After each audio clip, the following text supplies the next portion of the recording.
Welcome back, my med students, to another video. This time, old Doc is going to be talking about one of the greatest hits, and unfortunately, I'm going to do it a little bit out of order, but I wanted to talk about something tonight, and I happened to pick this book up this week, so let's go ahead and jump into Crisis on Infinite Earths, issue 10. Alright guys, so this is the Crisis on Infinite Earths, issue 10. This is the foil cover, so it's all nice and shiny. You can see Doc's face and his hand in the reflections. So, pretty self-explanatory. You have the Anti-Monitor versus the Spectre in this issue for the control of the universe and trying to keep everybody alive. Known as Death at the Dawn of Time. So you have Lex Luthor, who's getting bested by Simon. You get to see Chemo in this issue. I'm just going to go over this kind of quickly. You finally get to see the Spectre get involved.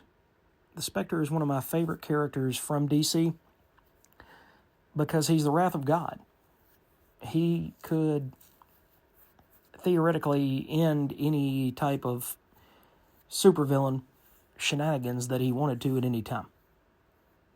But his mission is a vengeance. His mission is not to save everyone.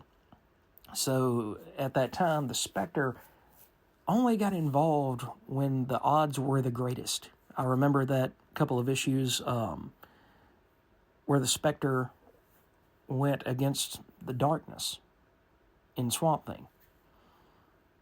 Dr. Fate got bested. The Spectre got bested.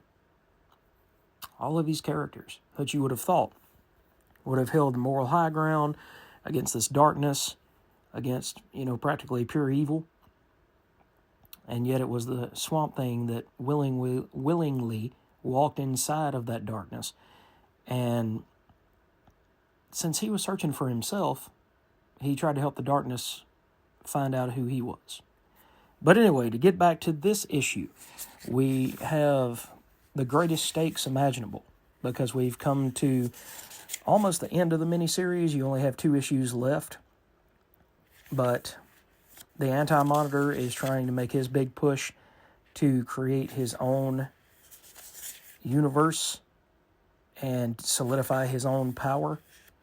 So, with that being said, you have the Silver Age Superman, you have all of these heroes, Batman, Robin, Brainiac, 5, Our Man, Superboy, all of these characters that choose to stand against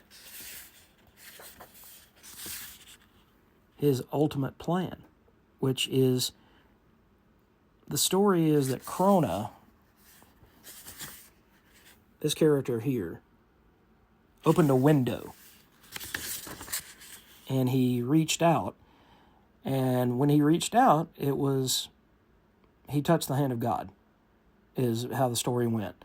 And the Anti-Monitor wanted to be the hand that Krona reached out to when the universe began, so that he could gain utmost power over everything and create the universe, and indeed what was left of the multiverse, in his own image. So, I've said it before and I'll say it again, this story, although it came out after Secret Wars, to me was a much better thought out and polished story than Secret Wars was. Secret Wars was big. It was huge in scale. But it was not anything like the deaths of universes, and we lost characters that we sometimes have never gotten back. We get to see these characters give up the ultimate sacrifice in order to try to save not just themselves, not just their universe, but people they don't even know.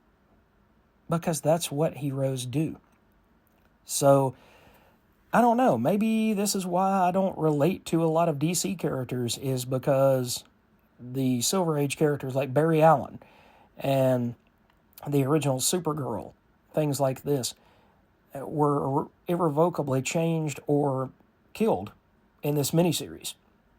And the heroes that came after them The stories that came after them were inherently darker. They were inherently more jaded and cynical. And to me, I can't get behind that. That's why I have such a hard time with Peter Parker being such a loser now. It's not that he's down on his luck, it's that he's a loser. And DC didn't necessarily replace all of these old aging characters with losers, but they just weren't as interesting as the original characters. So, if you haven't had a chance to check out Crisis, it's almost over with. We only have 2 more issues left before the end of this reprint miniseries, or should I say facsimile. So, don't forget, folks, Crisis on Infinite Earths is definitely one of the greatest hits that have ever come down the pike. By the way, guys, just wanted to give you a little update on the house. My wife and I went over there and worked our tails off over the weekend. So that house is 85% complete as far as having everything out of there that doesn't need to be there. It was my aunt's house for a long time, and when she passed away, then it was going to come to us, and we just had to have the time to put it all together. And now it seems like 2025 is going to be the year that everything does come together. So I'm excited. Hopefully you guys and gals, med students, are excited. And we will catch you in the next video, hopefully with a few more updates about how that is going. So take care, have a great night, and we'll see you next time.